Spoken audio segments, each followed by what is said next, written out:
Did you miss your deadline to renew your Medicaid coverage?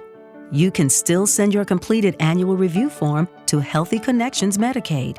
You may be assigned to another health plan, but you can ask to come back to First Choice within 60 days of renewed Medicaid eligibility.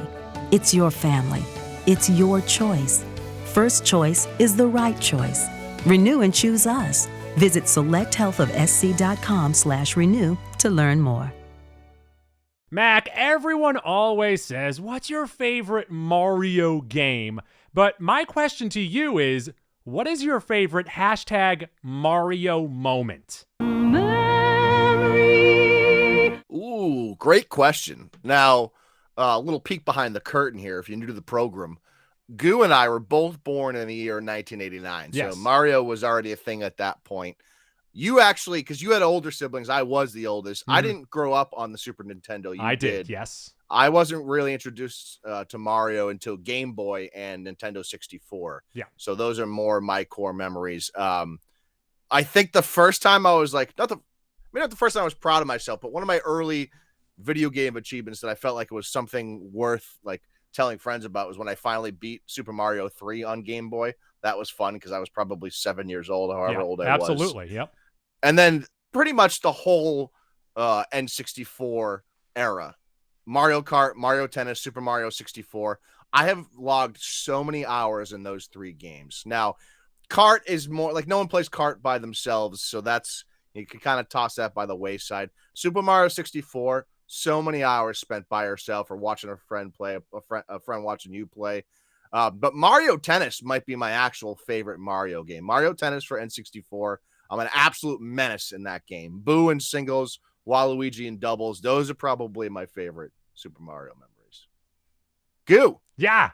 Do you have a favorite #Mario memory? Well, Mac, I'm glad you asked. And of course, you just mentioned Super Nintendo for me. And one of my favorite memories growing up is playing Super Mario All-Stars, which was the port of all the NES games onto the Super Nintendo. So you had 1, 2, 3 lost levels.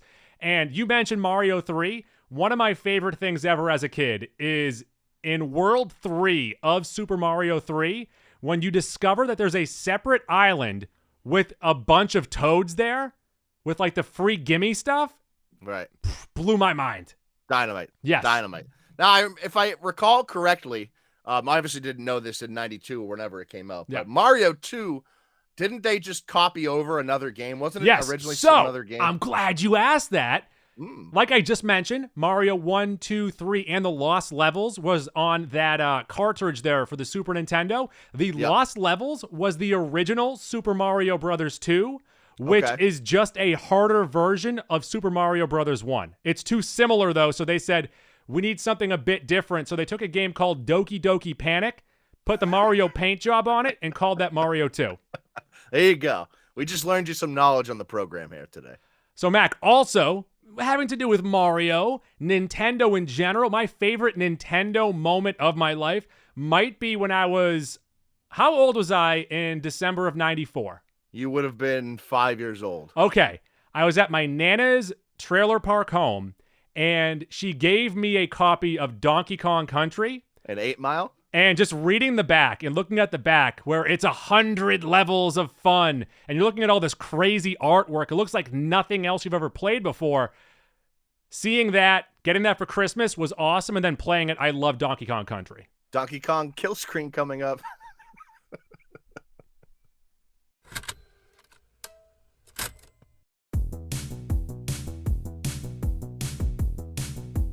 One, goo, 3, yeah!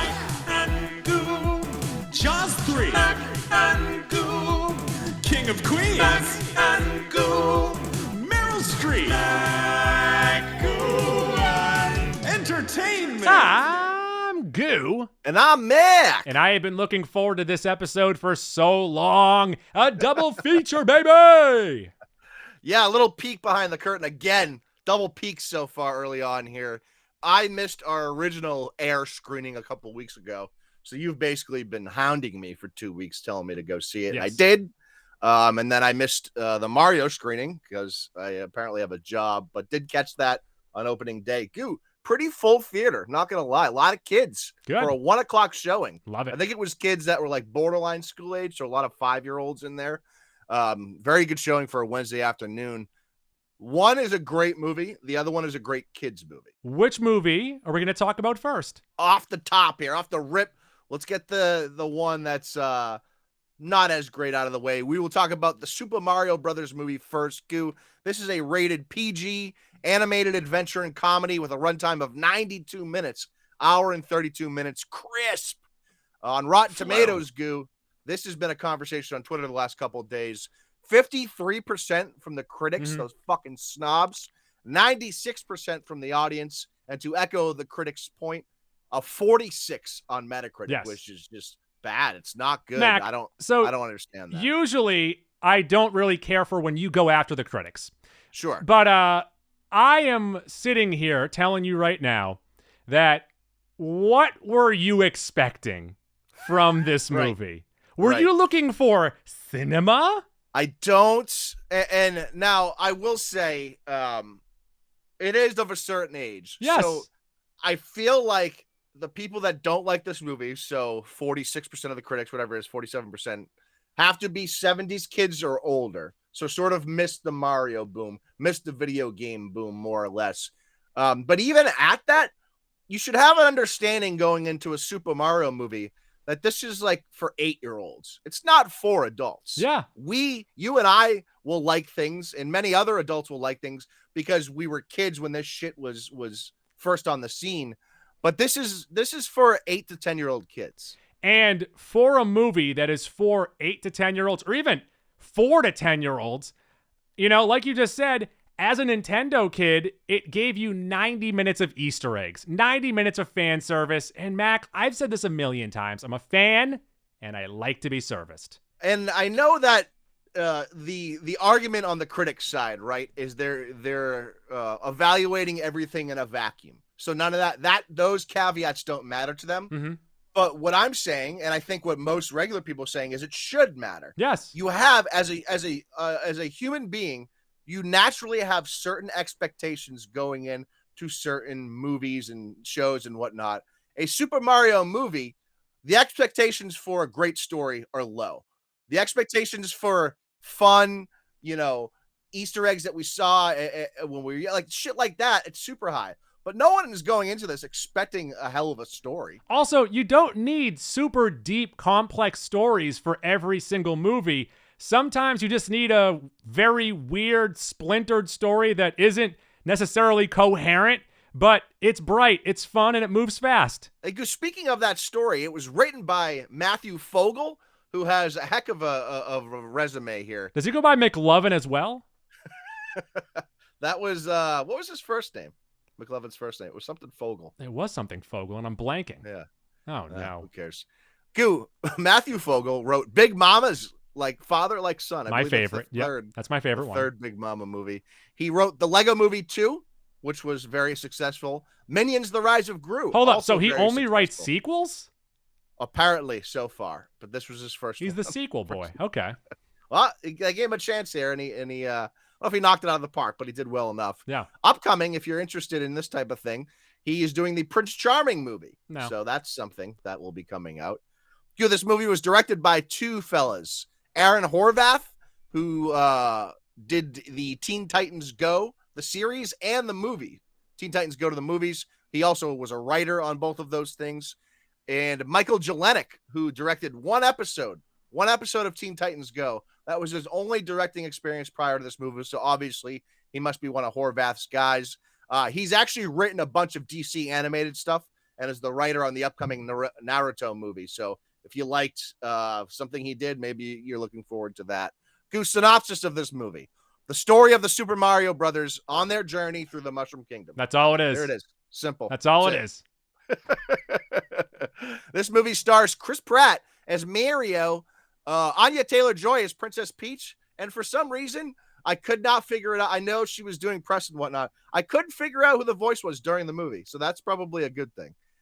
Charlie Day as Luigi, Jack Black as Bowser, Kevin Michael Richardson, who I believe voices Elmo, as Kamek. Is that how you pronounce it? He was great in the wizard? movie, actually. He was very good. The little wizard there. Yeah. Is that how you say it? Kamek? Kamek? Kamek? I don't know. Comic. Carrie Payton, not Gary, as Penguin King. Sebastian Maniscalco in the upset of the century did not play an Italian in this movie. He was Spike. Yeah.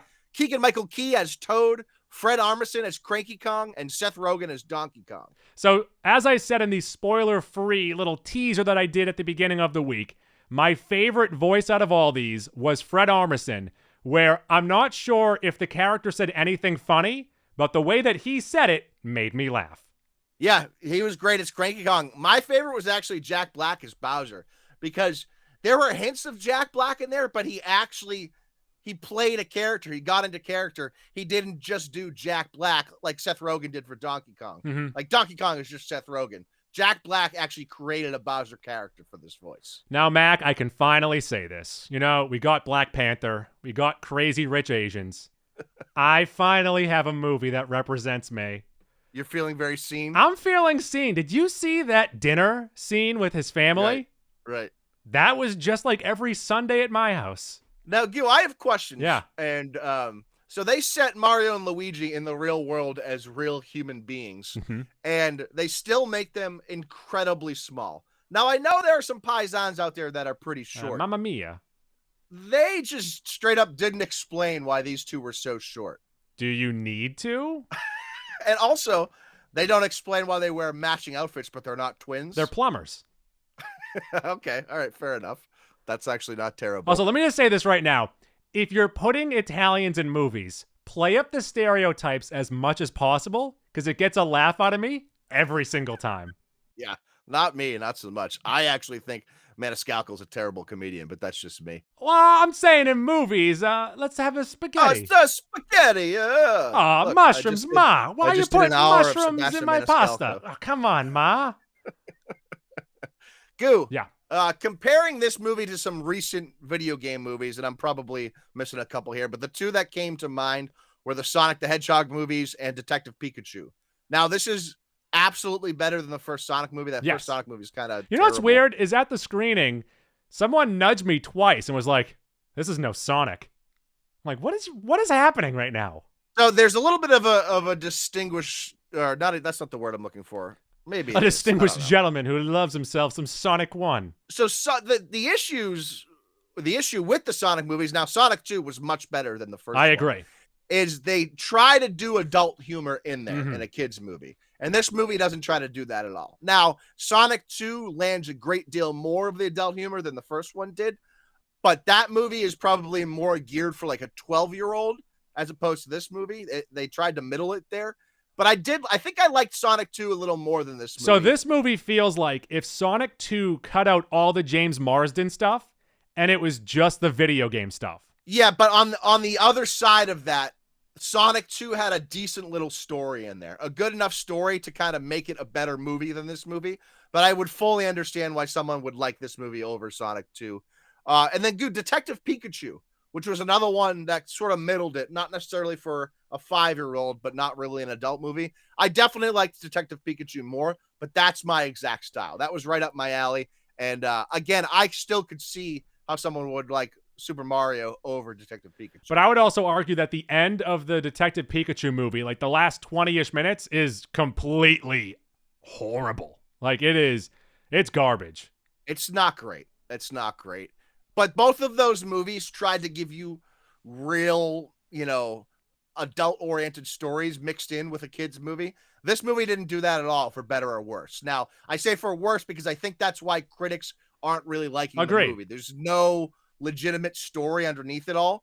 But again, I wasn't expecting that. Most people aren't expecting that. And also going into it, it's made by the same company as Minions. You knew that Illumination wasn't going to give you this deep, and you mentioned the Lego movie. It's not going to give you this Lego movie deep story behind it. It's going to give you completely surface things. But also, I'm not even saying it really needed the story either, because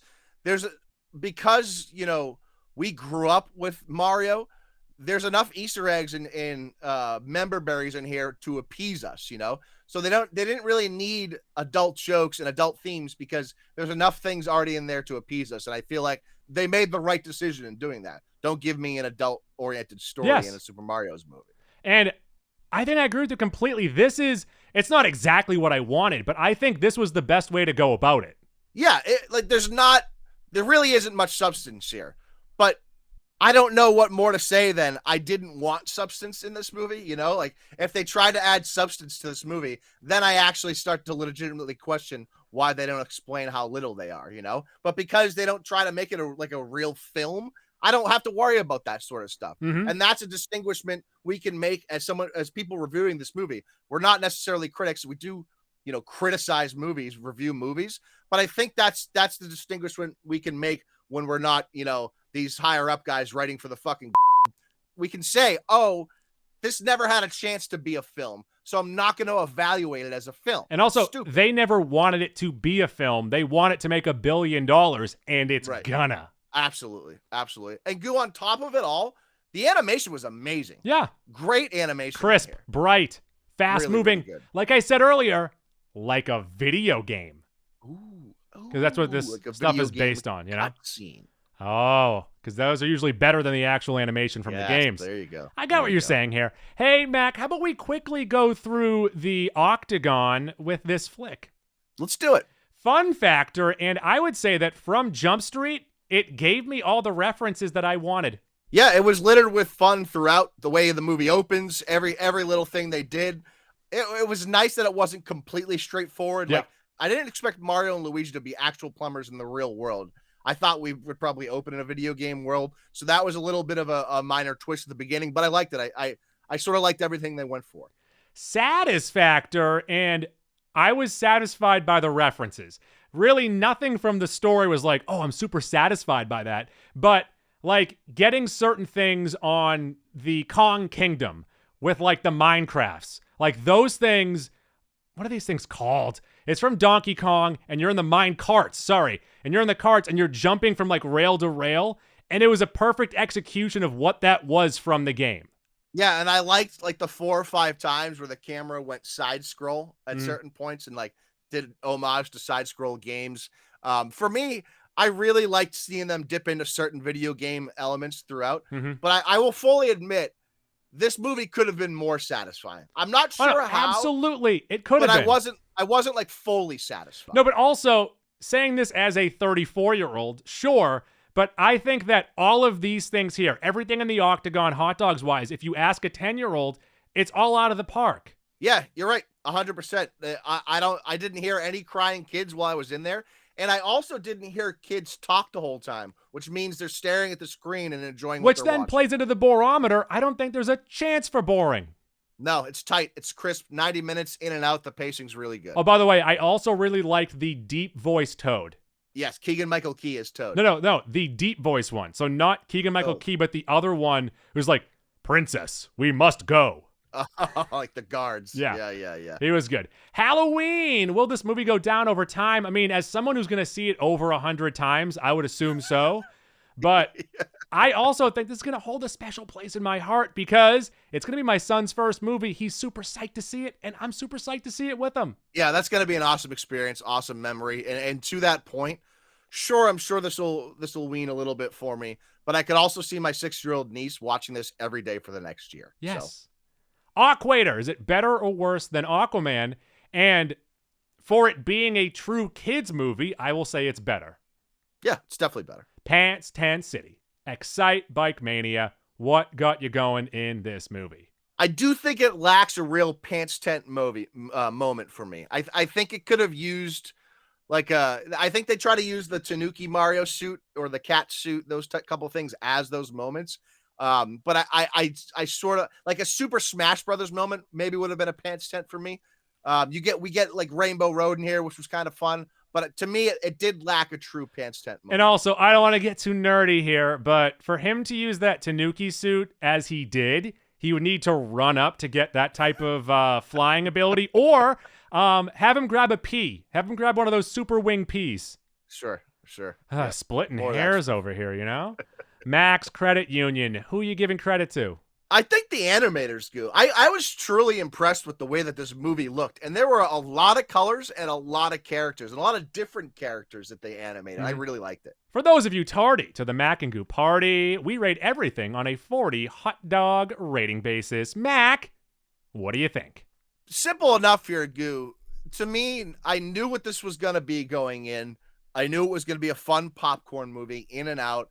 And honestly, I think it's 30 hot dogs. Now, that might seem low to you guys, but like 30 hot dogs to me is, if I'm not disappointed in the movie, is like a classic, perfect popcorn movie. You go, you enjoy it in the theaters. I'm not going to think much about it in the coming weeks, but I had fun watching it. Mac, for me, I think it is 90 minutes of fan service, and I mean that in the nicest way possible. I think this might be one of the best fan service movies ever made, really. Just completely devoting itself almost entirely to fan service for the adults there. And for the people kids that made this movie truly loved the game. And for the kids, it's a super simple story, no true layers to it, but that's not a bad thing. It's a video game movie. It's based on a video game. It keeps it moving. This movie knew exactly what it wanted to be. It was tight, fast moving, bright, fun. And for those of you who are going there being like, oh, I want some cinema tonight, let me feast my eyes upon Illumination's Mario. Get out of town. What are you doing? Get the fuck out of here. This is a great family movie, especially for those of you who have Nintendo parents and, burgeoning young children who are starting to get into it. And like I said, as a 34-year-old, I can like it for what it is now, but knowing how I would have felt about this as a kid, I would have watched this every single day and I would have loved it. I would have watched every part of it, all the sweet powers, all the sweet leafs, Tanuki suits. I wish they had a frog suit. They didn't do that. I wish they played aquatic ambience. They didn't do that. But everything in it, I loved. And like I said, can't wait to bring my son to it. I also mentioned Cranky Kong, Fred Armisen. I love the voiceover work there. It is just good, goofy fun. And the Easter eggs are so good. And I mean, not just for the Mario stuff, the Easter eggs for Donkey Kong Country really got to me. A game that I love, a series that I really love, and they didn't shy away from one to give more to the other. Mac, for me, it's really tough to give it a hot dog score. But I think it's a B, therefore I'm giving it 34 hot dogs. Ooh, wow. So where does that rank for you? Now, don't get me wrong. Like, I think I'm going to be on the low end. But I also, like, when I was going into this movie, if it was a 30 dog movie, I was going to say it was a success. But I'm also rating this as a parent. For sure. No, as a father. That. I know that you can't comprehend that. Not that I know of. I totally understand that. I do think that's high. And then I think it absolutely at the end of the year high. when you're looking at other 34 dog movies, you're going to be like, this doesn't make No, and it probably is closer to, like, to me, a 33 or a 34. And, let's see how it sits with me. Like I said, I'm going to watch this 100 fucking times. So where does that rank on the year for you so Third. far? Third. Yeah, so I'm fourth at 30. I guess that speaks more to the year than it does the movie. Mac, how about some quick spoilers? Yeah, let's do a little small spoiler section here. Well, I mean, we've already kind of given all the spoilers away. Yeah, and it's really not much to spoil here. Almost this entire movie was in the trailer. The basic premise of the story here is Mario and Luigi are plumbers in Brooklyn in Queens, and they try to go help with a massive flood in the street. Because Mario wants to be a hero. Yeah, they find this green tube, and they are playing with that, how Mario's a hero and Luigi's a scaredy cat. They get sucked into the green tube. Mario gets dropped in the Mushroom Kingdom. Luigi gets dropped into the Badlands, like Bowser's Badlands, whatever they call it.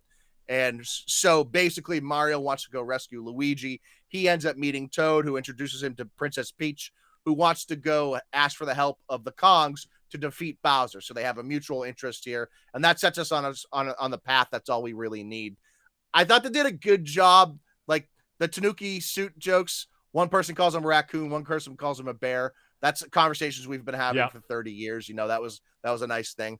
Maybe my favorite moment of the whole movie was at the very end, after they have basically won, they defeat Bowser. They play Mr. Blue Sky, an homage to Chris Pratt and Guardians and that whole thing, because Pratt is a hero in this movie. He's also was a hero in the Lego movie. He's playing this character very often, but I He's a hero in Jurassic Park. He's a hero in many of things. Moneyball. Good. We get a mid-credit and a post-credit here. The mid-credit scene is Donkey Kong, still miniature, playing piano. Bowser, still miniature. Oh, sorry. Bowser, correct.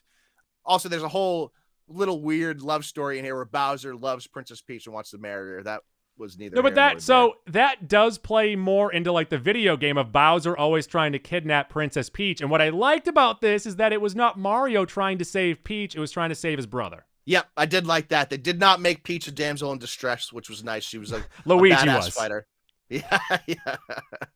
And there were some nice so we didn't outright get Super Smash Brothers stuff in here, but especially some of Peach movements and the way she floated with her skirt. Yeah, with Super Smash Brothers. Oh, also there was a great callback to Mario 2 when she finished the course and she was going to grab the flag. She floated for a second, just like in Mario 2. I loved it. Yep. Good stuff. Also, some good Jumpman stuff, some good Donkey Kong arcade stuff, some good Mike Tyson Punch-Out references, all in there. Yeah, and then they also had at one point, before Mario gets to Peach, we see a herd of Yoshis running behind him across the river, all sorts of colors. And then, of course, the post-credit here, and if you're wondering, and I think smartly, I actually really like this too, Yoshi's not introduced until Mario 2. So they do not include him in this first movie, which I thought was nice. It sort of makes sense. The post-credit is a little Yoshi egg back in the real world, not in the Mushroom Kingdom, getting ready to hatch. So 2 things here. Credit to us for not bringing up Chris Pratt's voice at all yet, because I thought he was fine. Yeah, he did like a New York accent. Yeah. Which had a little bit of a hint of an Italian thing in there, which worked. And then also, I think what would have helped this movie is in the final scene. Now, obviously, Luigi does help Mario defeat Bowser, but I think it would have been better if he was the one that grabbed the star and beat Bowser himself, and he saved Mario after Mario had kind of saved him. Yeah, and if you're thinking to like video game accuracy, 2 people can't use the same star. Come on. I know. Come on, so, fix that, Nintendo. I did want an homage to like Luigi's up B move in Smash because it's so fucking powerful, or some sort of reference to Luigi's Mansion or something like that. Now, this is a universe that can continue to expand, obviously. They're going to make a million movies. Right, as they have with all the Minion movies. But I would have liked a little more world building. We got some, but I would have liked a little more. Yeah, I would say off of this, we're going to get a Donkey Kong movie, and I wouldn't be surprised. Could they get a Toad movie out of this, or would it just be like Toad shorts? Yeah, that's not a bad idea. Toad shorts, actually. Yeah, Toad shorts? Okay. Yeah. Yep. So, once again, I'm way too high. 34 is way too high. Probably 32 or 33 makes I more think sense. that's the range, though. I think we got the range right, 30 to 34. But once again, this is a good range. as a father who's excited to bring his son. Yep, and this is me as a non-father who might show my niece and nephew. Did you miss your deadline to renew your Medicaid coverage? You can still send your completed annual review form to Healthy Connections Medicaid. You may be assigned to another health plan, but you can ask to come back to First Choice within 60 days of renewed Medicaid eligibility. It's your family. It's your choice. First Choice is the right choice. Renew and choose us. Visit selecthealthofsc.com/renew to learn more. Mac, what is the next movie on the docket? So Good, let's get the cat out of the bag here. We're about to review the best movie of the year so far. Air. This is a rated R drama. Goo, on IMDb, it just says drama. I added comedy because it is a comedy as well. But I think that speaks to some of the issues of the movie. I think this is a little bit of an award bait movie, and they should have leaned into the comedy a little bit more. Goo, a runtime of 112 minutes, under 2 hours. Honestly, an impressive achievement. Yeah, and it didn't feel anywhere close to that. No, it was a breeze, absolute breeze. There were a couple scenes where it might have slowed down, but in general, really good pacing. Go on Rotten Tomatoes, 94% from the critics, 98% from the audience. Everyone is The people this. are loving this. On Metacritic, a 78, very high on Metacritic. So the critics, the audience, everyone's enjoying it. Goo, this is kind of cool. Little story here. This movie is written by Alex Convery. I think I'm saying that right. Convery. He's a 25-year-old kid. He wrote this script in the early days of COVID while he was binging The Last Dance. Oh, that's cool. His inspiration. Yeah. And then he posted it on that Blacklist website where people go on and post their what are they called? Scripts. Scripts. That's the word I'm looking for. They post their scripts. They get feedback from it, and it won an award on there. And then that made Affleck and Damon aware of it. Their production company snatched it up. So that's how this movie got made. Really cool for a 25-year-old kid who I'm sure is going to have great things ahead of him now. This movie, Goo, is directed by Ben Affleck, who we have not seen direct a movie since 2016. Of course, he's done Gone Baby Gone, The Town, Argo, and Live by Night. Live by Night was the 2016 one. I don't know if anyone saw that movie. No. That's the one where they're like Boston gangsters, but it's like set in the 50s. Oh, that's right. Yeah. And they like fly to Florida. It was a bad concept. He did write The Last Duel, which came out a couple years ago, so there's something. 2 movies he's got in development: Keeper of the Lost Cities, haven't heard anything about that, and Witness for the Prosecution, haven't heard anything about that. So maybe keep your eyes peeled for that. Synopsis of Air follows the story of shoe salesman Sonny Vaccaro and how he led Nike in its pursuit of the greatest athlete in the history of basketball, Michael Jordan. Yeah, that's what it's about. And what I like about this is that the movie is about Sonny. It's not about Michael. Going into this movie, I was wondering how they were going to make a movie about the Air Jordan without Michael Jordan. And they did it without Michael Jordan. And that might be why this movie is so good, because I didn't even bother to get into Michael Jordan. Yes, better for because I think once you get into that, you deal with people's expectations for the character. Mm-hmm. Oh, he didn't do this. That's what Ben Affleck actually talked about. He's like, if you cast anyone as Michael Jordan, that's all anyone's going to talk about. Yeah, smartest thing they did. They just sidestepped it entirely. Mm-hmm. Cast Goo. This stars Matt Damon as Sonny Vaccaro, who was, Matt Damon's always good. Even he's in some shitty movies sometimes, but Matt Damon is always good. Jason Bateman as Rob Strasser. He plays a very Bateman-like character and does it very good straight man. Well always is. Does. Yeah. Yep.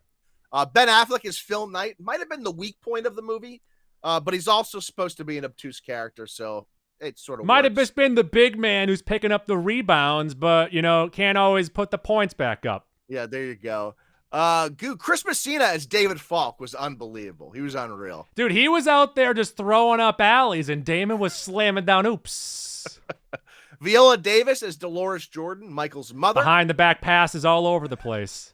Julius Tennant as James Jordan, Michael's father. Not a foul in the bunch. He actually might have great. spoke less than the Michael Jordan character did. He was great though. He was like the big boisterous. I like that. Yeah. He had a good presence to him. Another what I thought might be a weak point here is Chris Tucker as Howard White. No, I liked him. He was good. Okay, I thought he was uneven. And I thought that comment was out of bounds. Whoa. Damian Delano Young as Michael Jordan, but really it's just the back of his head. Which, like we said, best back of his head and like 3 speaking lines. 2 more here. 1 very good. 1 didn't really make sense. So Matthew Maher as Peter Moore. He was the shoe designer, shoe creator of the Jordan 1. He's really the mastermind behind it all. And then Marlon Wayans as George Raveling, who was an assistant coach on Team USA, the person that really got Jordan in the first place to start thinking about Nike. He was in 1 scene. And also was a good friend of Sonny Vaccaro's. And I say a little jarring because that scene has no place in this movie other than when they tell you at the end that Raveling had a hand in this. No, but it also kind of motivates Sonny, and it lets him know, like, hey, this is how you get to Jordan. And then also, can we talk about how he had the speech written by Martin Luther King? Yeah. Which, I was like, wait, is that fabricated? And then they're like, no, this really happened. Be one of those like myths that people have just said for years, and then it turns out he declined $3 million for the speech. It's incredible. Yeah, that's amazing. I want to see the movie about that. Yeah, it's honestly outrageous. I do feel like that scene was very unnecessary, though. You didn't need it. But, dude, this movie, to me, comes down to 2 things. Number 1, not dealing with Michael Jordan was the best decision they made. Yeah. And I didn't understand how they were going to do that going into it. A real corner 3. I couldn't wrap my mind around that. And then once you watch the movie, you're like, oh, okay, yeah, perfect. Mm-hmm. Second to this, what actually made the movie go was the dynamic between Matt Damon and Messina, their 2 characters, Vaccaro and Falk. Vaccaro is Nike's like talent scout, and Falk was Jordan's agent at the time. Their conversations and their back and forths were the beat of this movie, the heart of this movie, and provided the most comedy for sure. I'm glad that you mentioned that because they provide the energy that keeps going throughout this movie. And that energy is really what draws you in. Like I've already said, this is a really, really funny movie, but it's from start to finish, Damon carrying it and just picking up with each character as he goes along and just keeping that energy throughout. Yeah, for sure. And And this is where I think my biggest issues with the movie is, and I'll get to her now. Viola Davis, to me, showed a big range of emotion. And I think a lot of times she gets pigeonholed into these roles where she just has to be really strong in one emotion. So I was happy to see her show something other than one emotion for first time in a while, at least for me and things I've seen. But the scenes between Damon and Viola Davis looked like they were in a different movie than the scenes between Damon and Messina. And I had a hard time wrestling with that. So the scenes between Damon and Messina felt almost entourage-y? Yes. And also the way that they shot the Davis and Damon scenes felt like it was almost like a Ward's bait, like a little bit too much on, the person talking for 3 minutes uninterrupted type. They were really alternating possessions. Chris Tucker and Affleck to me were both good, not great. I could see people having issues with both characters. Tucker was kind of uneven to me. Some scenes I liked, some scenes I really didn't. Affleck was just weird in general. I know Phil Knight's a weird guy, as all those types are, but it didn't necessarily hit for me. But this movie, like Jordan and the Air Jordans, is just cool. It's awesome. It's cool. Fun. Yes. And it honestly is an accomplishment to keep this under 2 hours. And also, I think my only real issue with the movie is the music. It's too much. It's in your face. The music was a little jarring for sure. Every scene transition had the music, and I don't love the playlist. I would have loved more deep cuts than just like a top 10 of the 1980s. Although I did like the movie opening up with that. That's probably the wrong song, by the way. The other thing here, Goo, actually, I'll wait till we run through the gauntlet because I think it's my biggest point. All right, let's do the gauntlet real quickly, Mac. Fun factor, I thought this was outrageously fun. And not just for me, who's a sports fan, as you can tell by my jersey right now, but also for my wife, who doesn't give two shits about sports, doesn't know anything about 1980s basketball, and she still thought this was a 10 out of 10. Amazingly, Goo, a movie about people making a shoe was incredibly fun. And moreover, I nerded out a little bit about like the player evaluation and the draft stuff. I love that. And how they created the shoe and how they were going after certain players. Like, I really, really liked that. Same. Saddest factor. This movie was just super satisfying from start to finish. And maybe the least satisfying scene is the one that is meant to be the most satisfying, which I don't know if you understand what I mean by that. Like, it's the cheesiest scene, but everything else in it leads to a point that you really enjoy. There were a couple. So I also really liked how they were talking about like Stockton, Barkley, all that. And yes. No one knew where Gonzaga was. Also a great scene with the like 7-Eleven clerk who was out on Jordan and then was in months later, which is just a perfect. Also, imagine trying to sell a John Stockton shoe. Perfect encapsulation of the sports fan was that 7-Eleven clerk. Yeah. To me, I know maybe this is what you're talking about. I was a sucker for the reveal of the shoe when they showed. It was not the reveal of the shoe. It was the boardroom scene at the end. Oh yeah, all right, yeah. But also, it's a sports movie. You have to assume you're going to get some cheesy stuff in there. Right. No, that makes sense. I was anticipating because they don't show the shoe at all. They just show renderings, and the first time you see the shoe is the first time Jordan sees the shoe, which is a great creative decision. So the audience sees it the first time Jordan does. Which is also crazy because we've all seen the shoe. I know, yet but the entire audience is sitting there being like, yeah. Oh, they're going to show the shoe. They're going to show the shoe. And I was thinking about it, Goo, and this plays into the movie gets into like how sort of boring shoes are. Converse has one shoe. Adidas has one shoe with 3 colorways, and how the NBA limited that, and people looked at shoes as company first and then athletes below that. Yeah. And the great idea here was to put the athlete above the shoe and create signature shoes. But part of the reason why shoes suck so much and why this Jordan 1 will stand up forever is because it was the first one that had the opportunity to play with colorways and play with colors in ways that shoes didn't have a chance to before. And so I think some people occasionally will say the Jordan 1 is overrated, like in the pantheon of Jordans. I think it's still my favorite Jordan. That's my favorite too. It's so good. It's such a fucking good shoe. Borometer. I was not bored at any point in this movie. You know what? I have to admit there were a couple scenes where I was a little bored, but more so taken out of the movie because I was like, specifically like the picnic table scene when he goes to visit the house. I'm like, all right, this is just a way to get these two characters on screen together and have a conversation and like maybe win some awards. I thought that was a little much. Halloween. Will this movie wane over time for you? And I guess it might, because I have it super high up. I don't know if it will for me. Under 2 hours, I think it's going to be very rewatchable. I also think this is going to end up being a great cable TV movie. Aquator. It's better than Aquaman. Pants Tent City. Excite Bike Mania. What got you going? I think... Oh, wait, you just skipped over the Equator? It's better than Aquaman. Yeah. Oh, Halloween, I meant to add. I could see myself going down a dog. Pants Tent City, Goo. The scene where Messina as Falk flips out over the phone after he finds out Damon went and saw the parents. I fucking lost it. Not only did I lose it, everyone else in the theater lost it during that scene. Funniest scene of the year, probably so far. But also, of course, like all that draft stuff too was Pants Tent. And then also, like you mentioned, just seeing the shoe. Yeah. Really. The shoe creator was really funny as well. Oh, he was great. He was great. And perfect segue here, Goo. Max Credit Union. So obviously, again, like I said at the top, Damon's amazing. He always is. Like baseline, he makes your movie here. But what took this movie to a higher level, the next level, what elevates it to me was Chris Messina as David Falk and his back and forth with Matt Damon. But also Matthew Maher's Peter Moore, the shoe creator. He was great. Every single time he said something, it was funny or poignant.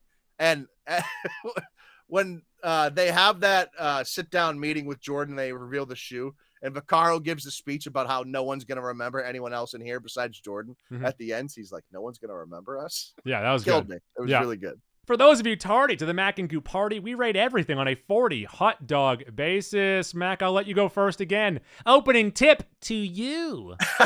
So, again, I loved this movie. A couple things I did not like. That raveling scene, the Marlon Wayans scene, it just feels like really out of place and almost like they felt like they had to just get something in there because Jordan himself points to raveling as to a reason why he signed with Nike. Also, I'm sure there were some exaggerations in here for the sake of the story. None of them stuck out enough for me to like have Most to of the stuff with Knight was look. exaggerated. That makes sense. Affleck said. None of it was like exaggerated enough for me to like want to go investigate. I was good enough with all of that. But again, that raveling scene and then the scene in the back of the Jordan household was a little much for me. Outside of that, I honestly loved this movie. My biggest downside, besides those two scenes, is for me, and this is because Goo, we're talking about like 40 dog movies or just below that here. That's how good this movie is. Yeah. This movie doesn't move me emotionally. And for me to want to put it up in the 39, 40 dog range, I need to be moved a little bit. Now, I didn't expect to be moved by this movie, obviously, but just my personal opinion, for a movie to be rated that high, it's got to change me. It's got to sit with me or move me. And this movie simply doesn't do that. And I don't think it ever had the chance to. So I have this still as the best movie of the year. I've got it at 38 hot dogs. I really, really like this movie. It's just not, it didn't move me emotionally enough to bump it up into rarefied air. Whoa, did you write that out? Yeah, that's all me. Holy shit.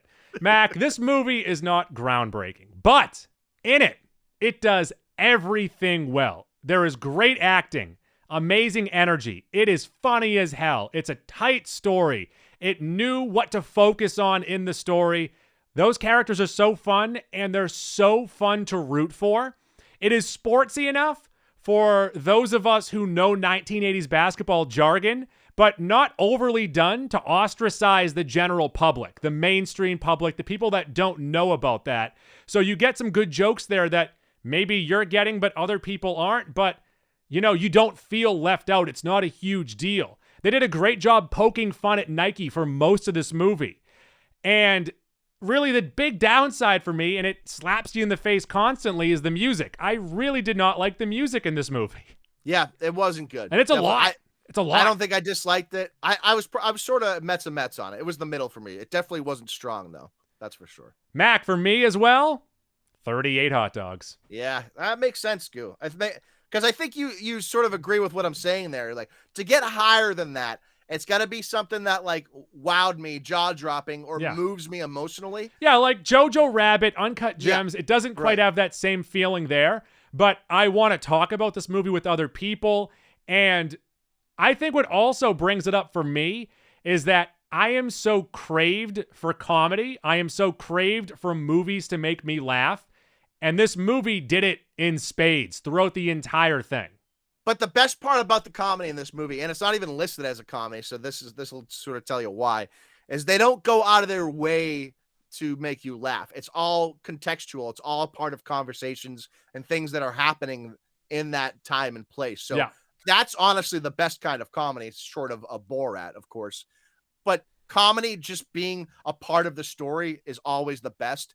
Like, I guess what I'm getting at here, though, is like, I think at 38 hot dogs, I don't know if it could ever be better than that. It's pretty much at the top of what this movie could have been. Yeah, and just thinking about comedies over the last 5 years, the last handful of years as we have done the show, this is up there in my top 10, possibly top 5. Like, I don't know any movie that's definitely funnier than it. Maybe then like Jojo Rabbit. That like comes to me as like the only movie that's definitely funnier than it. Palm Springs, Unbearable Weight of Massive Talent, Jackass Forever, The Suicide Squad, Shazam, Dolomite Is My Name, Game Night, I, Tonya, and Thor Ragnarok are all really, really funny movies. Unbearable Weight is funnier. Ragnarok's funnier, but this isn't far off. And like, of course, to me, when you said that and I started thinking about movies, I think I had like a clear 4 or 5, but this could be right there next. Like it's not the top tier, but just below. But to your point, though, we have severely lacked high-quality comedies in the last few years. That's for sure. It doesn't make enough money. That's what the issue is. No, true. And, well, part of it, too, is because to make a truly great comedy, you usually have to go R, and then the R-rated movies make less money. Well, and Matt Damon has spoken about this in the past, is that you then need to sell DVDs, and you aren't doing that anymore. Right, exactly. So, Mac, for this movie, For Air, I highly recommend it. 38 hot dogs, nothing really to spoil besides that boardroom scene at the end with, Sonny pitching it to the parents and he gives that big, long speech. Little cheesy. That's what I was kind of referring to. Oh, right. Yeah, so right after the Jordan reveal. Yeah, you're right. That does make sense. Yeah, 38 for me, 38 for Goo. Simultaneous #1 movie on the air for the both of us. I think out of 9 or 10 for me at this point. And it is a step up. I think I have Ant-Man at 36, maybe, or 35. I think you had 34. Huh? I think you had 34. Have you already bumped it up? No, I think I had 35. I think I had whatever. Matched with the second movie. Just clearly above that movie. Gap, then Ant-Man. But then there's a gap after Ant-Man for me, too, down to Mario and Scream. Yeah, personally, my top 3 on the year right now are Air, John Wick 4, and then Mario.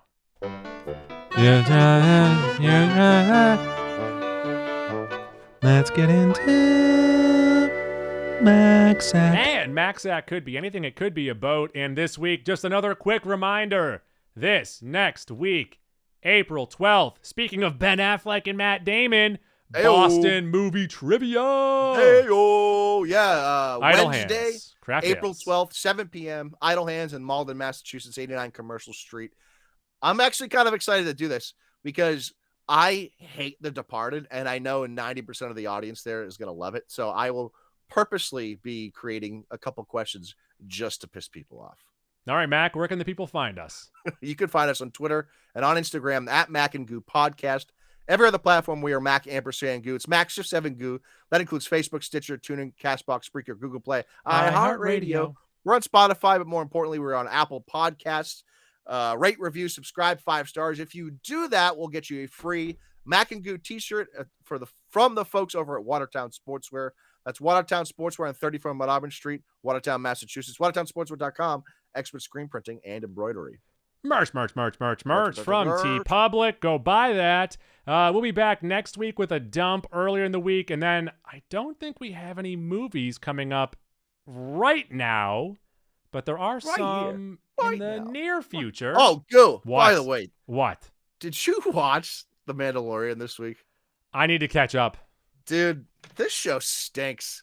All right.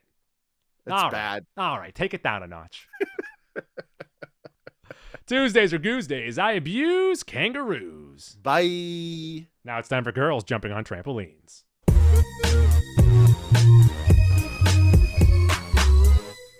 Please flip the cassette over to side B to continue the adventure. Between aging and busy lifestyles, many women struggle with maintaining their physical and mental wellness. At Aquavita Concierge Healthcare Services for Women, we can help you revitalize your health and reclaim your life. We start from within by balancing your hormones, allowing your body to achieve and maintain desired weight goals. We also specialize in peptide therapies, regenerative medicine, sexual health, and aesthetics in our state-of-the-art facilities. Feel better, look better, live better at Aquavita. Visit aquavitality.com and begin your journey today.